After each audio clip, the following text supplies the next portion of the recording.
the first time I think I ever like saw you was in Decks. Like I was a few like 5-6 years ago. Okay. Maybe it was like the third time I went to Decks. Okay. And you came up to me with the microphone. Oh my God.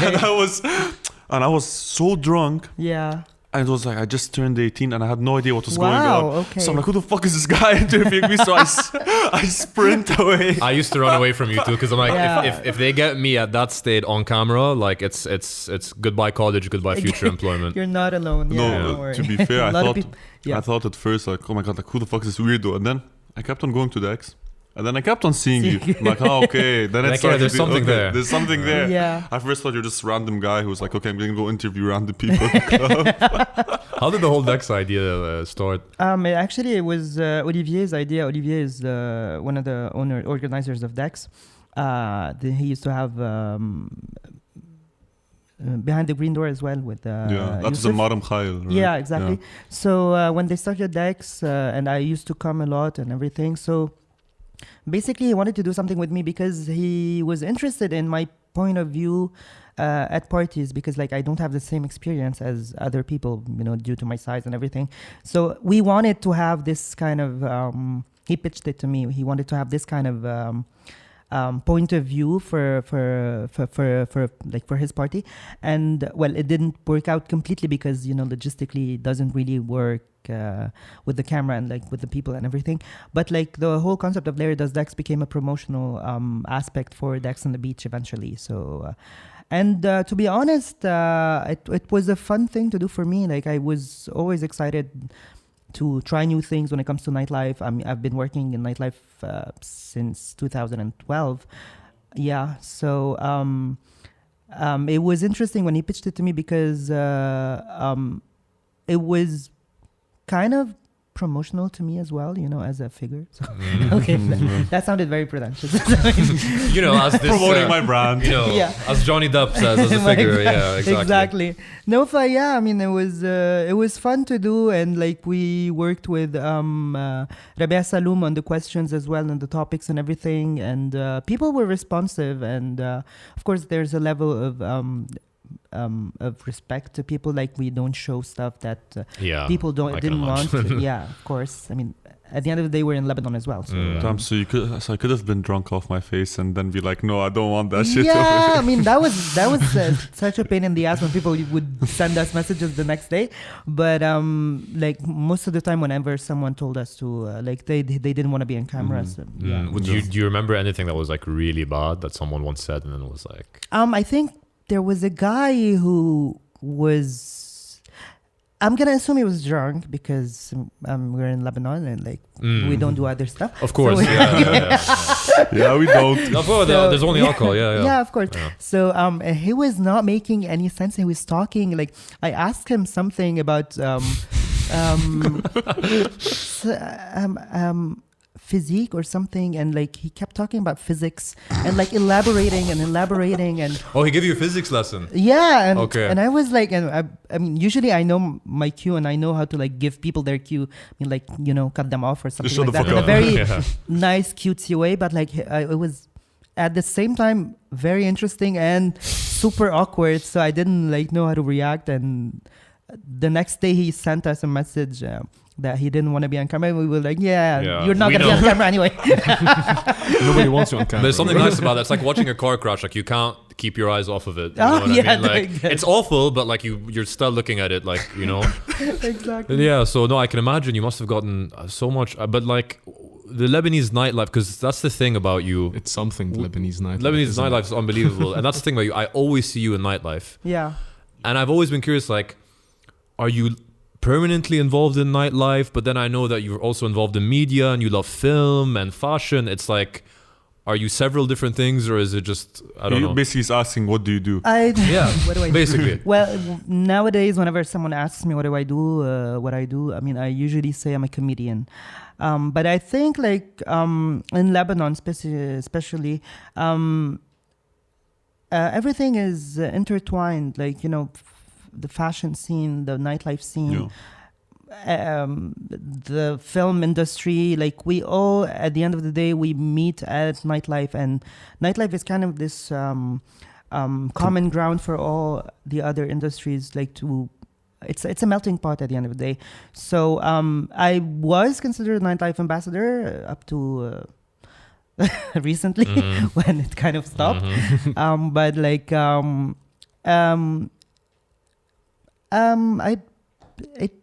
I don't know. I'm a comedian, but like I do all sorts of things. I know everyone knows me. It's just fun to be around people. I love being around people. It's not about like being famous or anything or like having people know me or something like that. It's just like I'm a very social person, and like being in these contexts actually inspire me to do more and more, and like I want to do more of everything basically.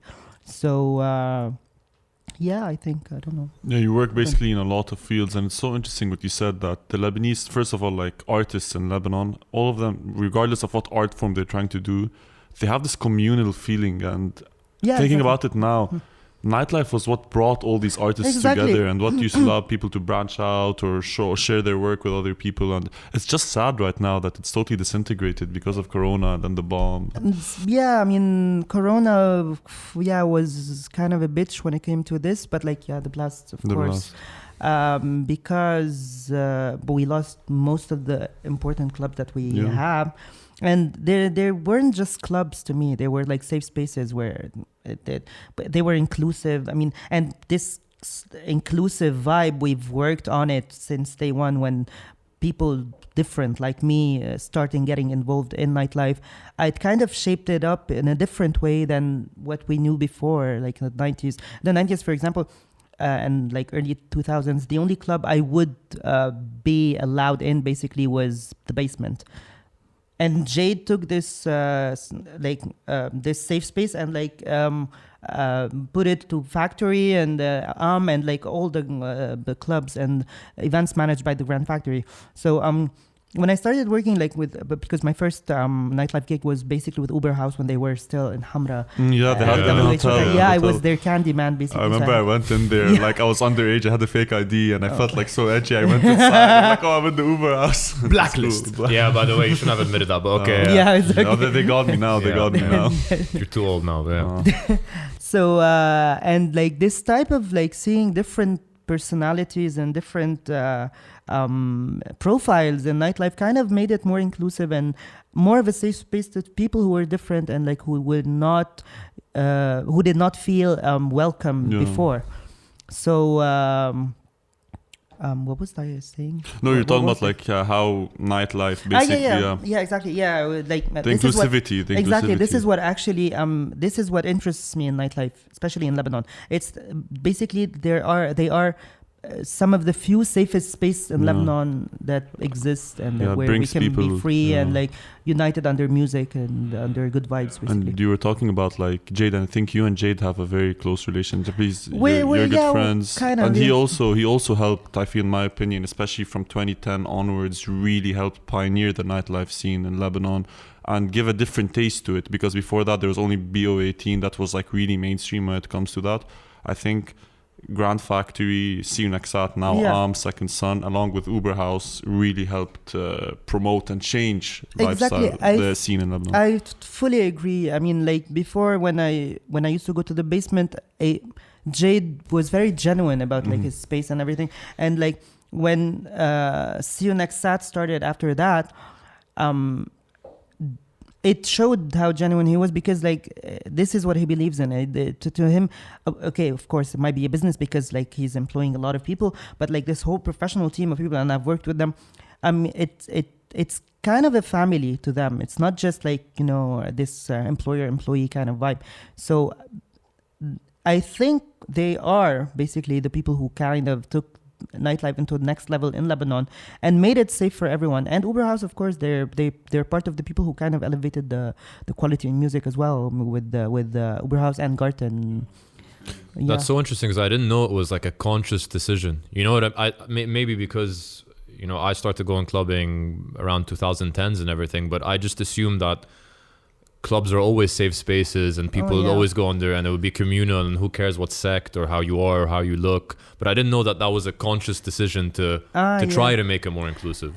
It's not really a conscious decision. It's basically, it's just realizing that there are other profiles than the ones we're used to. And when you're part of the profiles we're used to, like you, for example, you don't have this, naturally, you don't have this need to know that, there are other people as well who are not welcome usually in these spaces. So the conscious decision was not really conscious. It's just like a woke culture done right, but like at the same time realizing that the norm is bigger than this crowd that can pass everywhere. You guys pass pretty much everywhere. I can because I kind of earned it as well. You helped inspire that change as well. I was part of the people who actually, yes, I agree. Seeing me everywhere and everything, combining this whole queerness and straight mix alongside a lot of other actors in the field.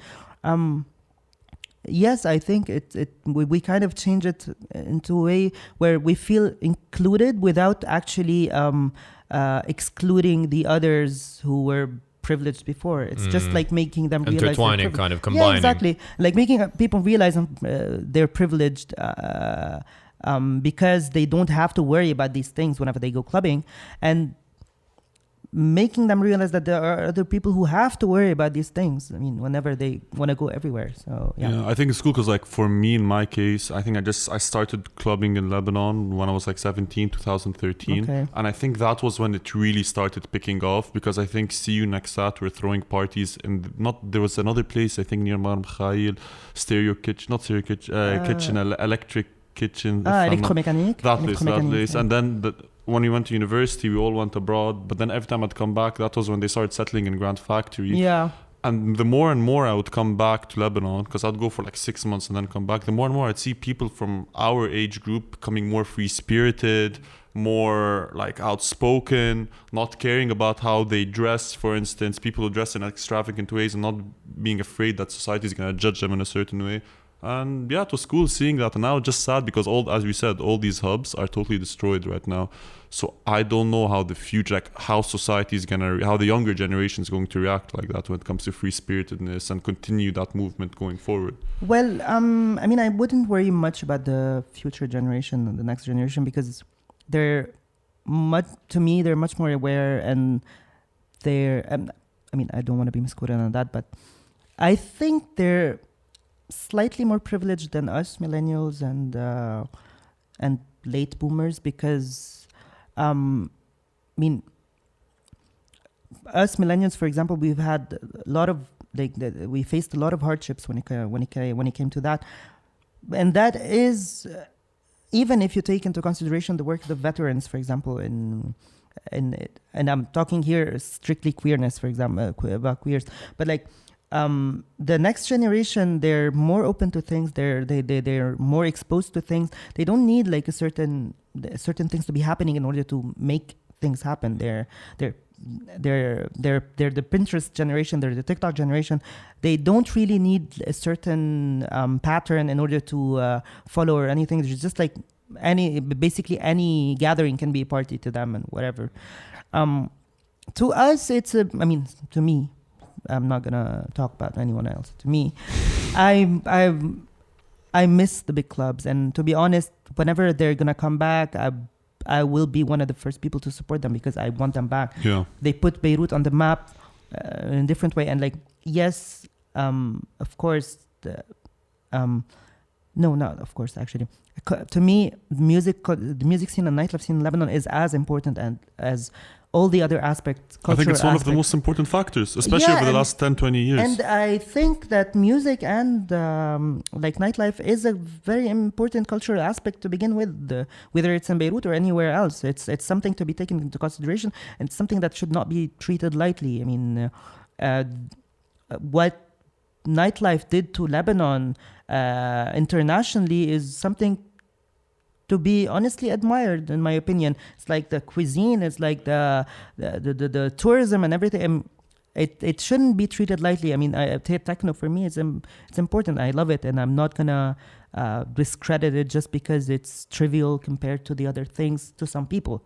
I mean, I don't think of it we as had trivial. first-hand experience of that when we were in London, when you'd meet people and you're Lebanese. One of the first comments we'd usually get, oh my God, the nightlife scene over there is amazing. They would either reference the Dome, which was Uberhausgarten at the time, or the Bunker, BO18. It was very famous. I remember many people. No, it's one of our greatest cultural exports without actually exporting it abroad. Like people just, because when they visit, and I have friends from college who've come and visit and stuff, they come back saying, I want it to be an annual trip. Okay. And Same. and of course, because we have, a beautiful country and beautiful cuisine and everything, but the main thing they experience is night after day after exactly. night clubbing. Clubbing. And that's what really resonated with them. And the vibe we have here, we've spoken about this, even in London and stuff, the nightlife vibe here is completely unique. I don't know how to explain it. It's like so many things that are against each other and with each other intertwining to create this very weird kind of unique accepting vibe, and it's unparalleled. I don't know, I haven't really it's like the country. It is very much like the country, bro. It contradicts itself in the weirdest of ways, but then you come to this whole inclusiveness and everything, but you get out of it, separation, everyone hates everyone wants to kill everyone, but then you go party and you love everyone. Fucking shit. Yeah. And besides like nightlife, you're also kind of really into media as well, film, television. Yeah, exactly. Was that always something you were passionate about? I know you had Lary Screens as well. The Lary Screens was a passion project for me for a while. Used to do it with my partner, like business partner. And no. Glad you clarified that. We were going to have several follow-up questions. No, really, I'm not with anyone. So everyone is single. Yeah, you heard it here first. It was a passion project, but with a friend that we wanted to have, and I've always loved film. I mean, ever since I was a kid, I used to love film, and then I was exposed to like auteur cinema and indies and everything around 2000, 2001, 2002, when I was exposed to like all sorts of international foreign language film, foreign language like not in the English language. For Americans. For Americans. I mean, international cinema is cinema, America, okay? No, it's not. We only have Hollywood. And it basically, to me, it has always been a way to travel without actually traveling. It's like discover new worlds, alternate universes without leaving your seat, and it's something that's very rewarding, because when a good movie is good, it's really good, and when a bad movie is entertaining, it's still entertaining. But when a bad movie is bad, it's shit. Shout out to The Room. The Room is the top one. The Room, it's so bad it's good. It's amazing. It's so laughable. It's one of those. You know how much money it makes those guys a year, by the way? Oh yeah. A lot. Massive screenings in New York and everything. People wait like annually for this event. There's a theater that still screens The Room on a weekly basis. I forgot which one. Yeah. Because if you're not in a right state of mind with whatever you've taken or drank or whatever, and you come and you watch The Room, you bring like 6 friends, that's gonna be a good time. Of course. I mean, it's hilarious. Exactly. It's a movie where you can go with your friends because you can talk and like still follow the plot. Whereas like what plot? I mean, like like whatever's going on. Yeah. Just stare at the screen. Whatever's coming out of Tommy Wiseau's mouth. Because usually, like I like going to the movies with my friends, but my favorite thing is watching movies alone. And this is something I do every time I'm traveling or something like that. I have to go to the movies everywhere I go, basically. And I love it because it's not a social activity. It's like you're watching a movie. You need to be focused. You need to, like, I cry a lot. I get scared a lot. I laugh a lot. It's not... So like watching The Room with friends, it's perfect because like you don't have anything to follow, basically. It's a social activity, and which is why I think this movie is important, because like it brought best of both worlds. Yeah, you need both sides. Like if you're watching a Christopher Nolan, Tenet or something, ideally, get away from me, get the fuck out. Exactly. I'm concentrating on that. One thing I really liked, because when I was looking through your social media, was the Say No To Censorship campaign. Because that was honestly, that's something that's very relevant right now, because after what's happened, people are speaking out, and for finally the facade is kind of over. And when I watched yours, it was actually a really comedic way of how you did it, but it's so true. And you did it in the sense of not really news and reporting news. You did it more for television and film. Yeah, so you said, well, okay, the main character, let's say, for instance, and I'm not quoting you exactly, but the main character goes to his girlfriend's house. No, that's hype. You're not allowed to go to your girlfriend's house. Boyfriend's house. Are you crazy? You're not allowed to go to your So how did that idea come about?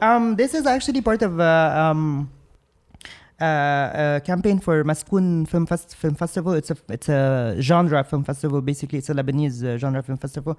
They're basically at their 4th edition.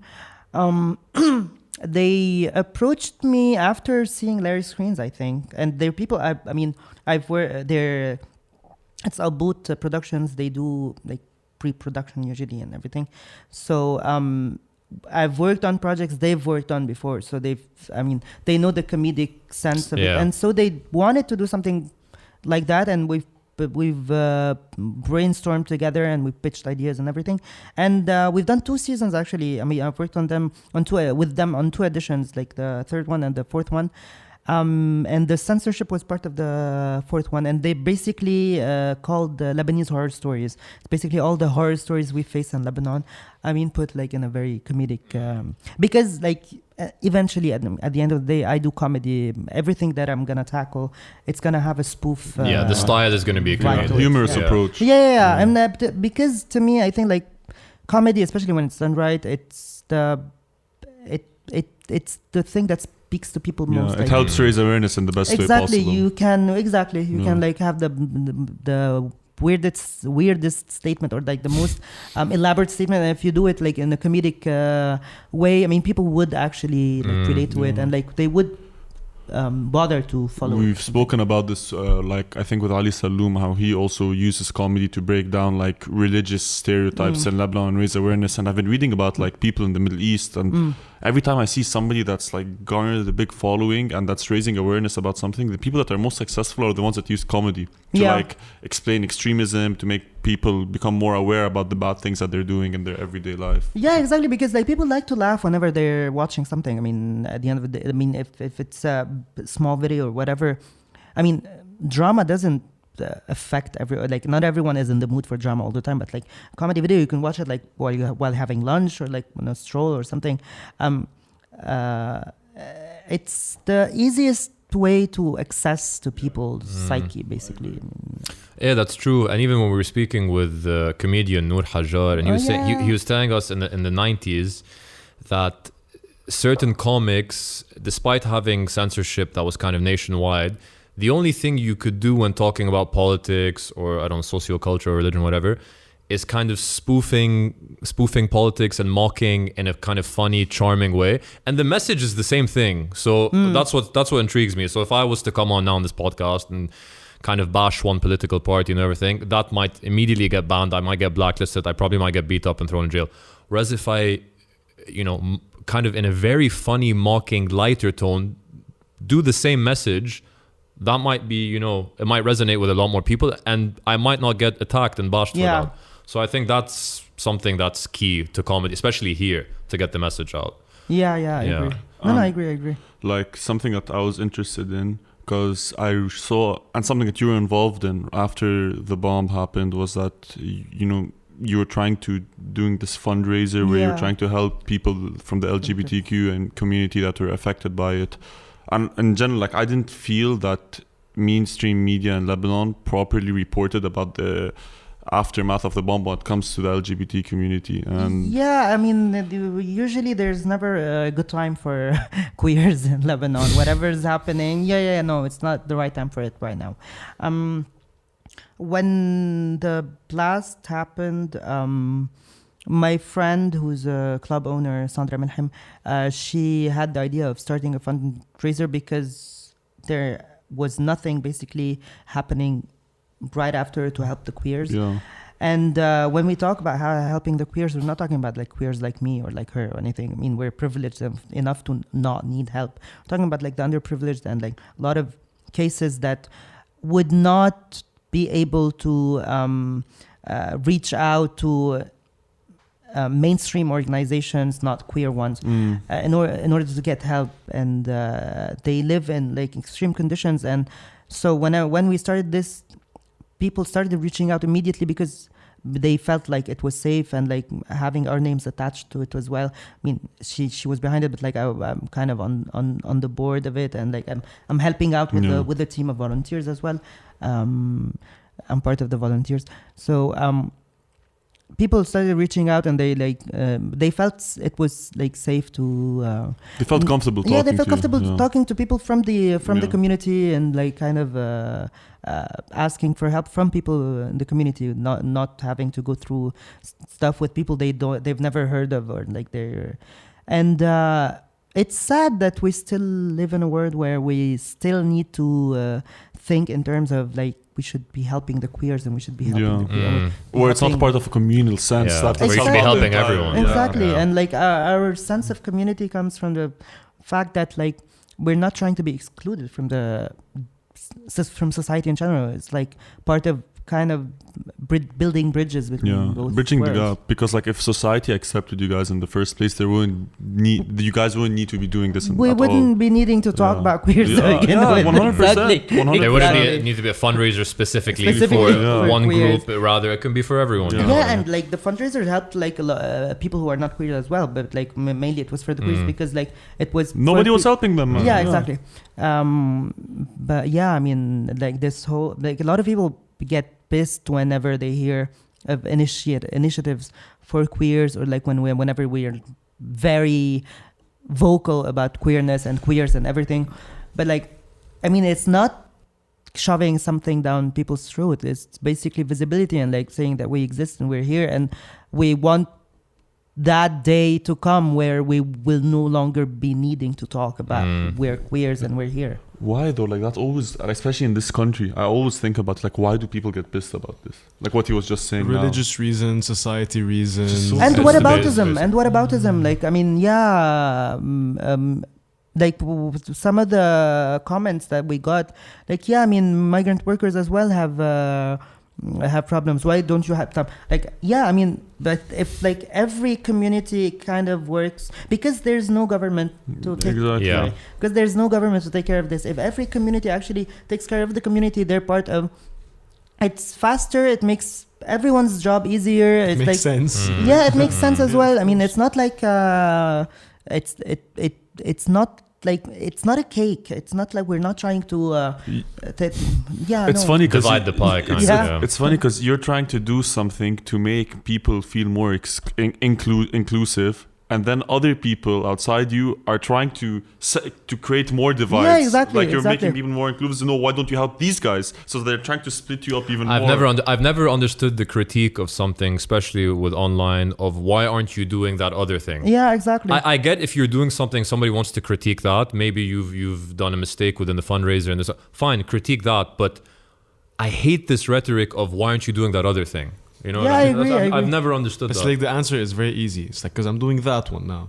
After maybe I do the other thing later, but now I'm doing this. Why don't you? If you care that much, how about you go do it? Like that's another answer. But also, people do need to realize that the areas that were hit were very LGBTQ friendly areas, like Mon Khail, exactly. They were very inclusive areas. The hubs of where people felt inclusive, like the clubbing areas, bars, nightlife, exactly. And like most of us like either live there or like work there or like spend their whole day there. So I mean, because it's accepting area. Other areas you might not have that. So but I mean, it's also the heart of the city. 100%. No, 100%. And I think it's. Did you guys reach your goal of 10,000? And like we worked on other fundraisers as well. I mean, like festivals in Berlin and Amsterdam and Dublin and stuff like that. I mean, there were like very cool initiatives, and in Paris as well, very cool initiatives doing fundraisers for us in order to like help also, because like with the whole banking system here, it's not very easy with the GoFundMe page. So I was going to ask how that works, because I've seen a lot of GoFundMes, but I'm always like, how is that working? And I mean, I'm not really into that. I mean, it's basically Sandra who takes care of all of this. So but like, I mean, I was part of like in touch with the organizers of the other fundraisers.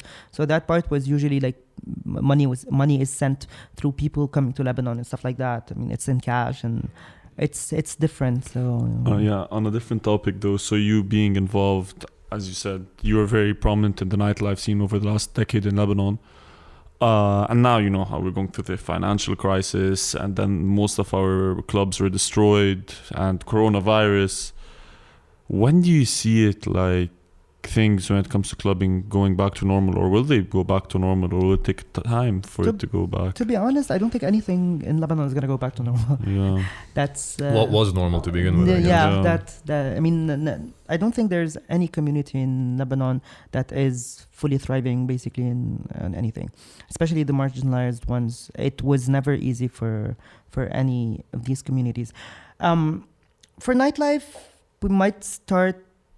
things might start to come back maybe next year or anything, depending on the coronavirus as well. But I think the whole clubbing scene has kind of changed, especially due to the confinement.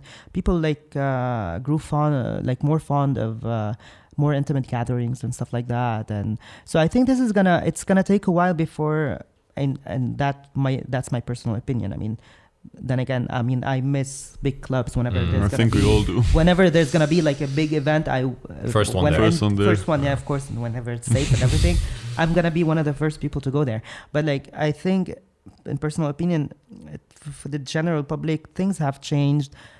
Intimacy in nightlife has become more of a norm now. So maybe it will take more than we expect, but I'm pretty sure at some point when there's something good that's gonna come back, people would just. And what's great about you is you're someone who really, I feel like, because you have such a multifaceted CV, you're someone, if you like something, you just go head in, and I'm gonna do that, and I'm gonna try to create something. Put your heart and soul in it. Yeah, you whether it's fashion, whether it's in cinema, whether it's in media, whether it's in nightlife.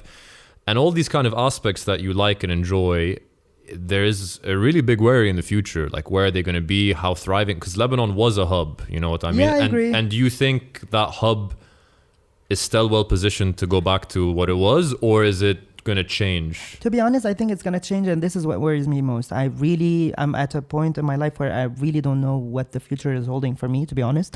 And where I will be whenever things go back to a certain type of normal, maybe new normal or something like that. I don't know where I would fit then. And this is what worries me most, because I really have no idea.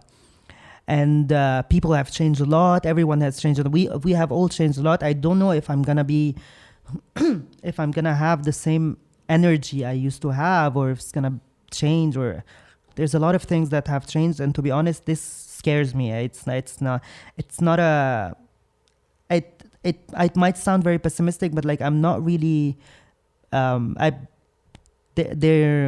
cannot find any sense of hope in anything.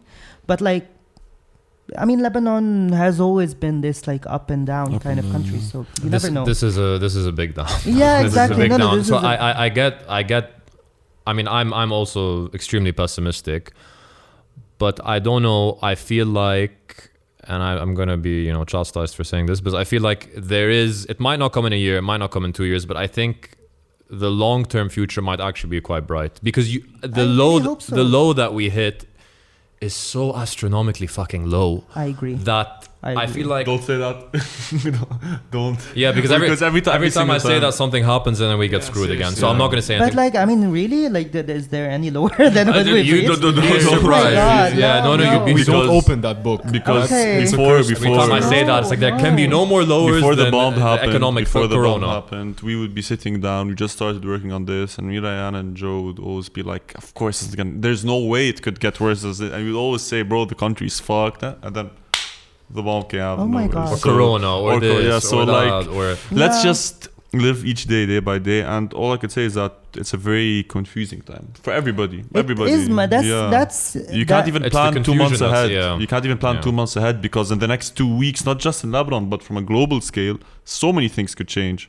So it's just, I think all of us here like to plan ahead, but it's now we have to live through short-termism. Through hour, bro. Yeah. Each hour in itself. Yeah. Would you leave, or would you? Is honestly, that nowhere? not at the moment, because like the crisis is international, so I don't want to build. I don't want to burn any bridge for later on. Yeah. But like, and to be honest, I'm not gonna leave because I have to leave. I want to leave as ambitious as that might sound. I want to leave because of a good opportunity, not because I have. You don't want to force it. No, I don't want to force it. So whenever there's time to leave, I probably will. But like for now, I mean, there's no point of like rushing anything now, to be honest. And as frustrating as it might sound, it's not like we're used to this. I refuse to say that we're used to this or like we have a sense of resilience, or I don't care about this at all. I mean, no. Normalizing this. Yeah.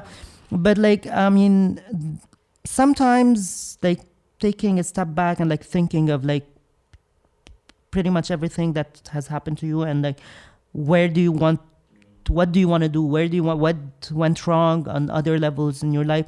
And reflecting on those things might help you find out like a better plan for later on.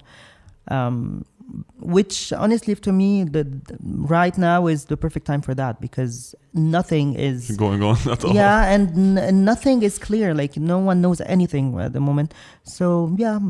We want to thank you very much for coming and talking to us. It was very light and breezy. Thank you. It was very cool. Our pleasure, man. Pleasure.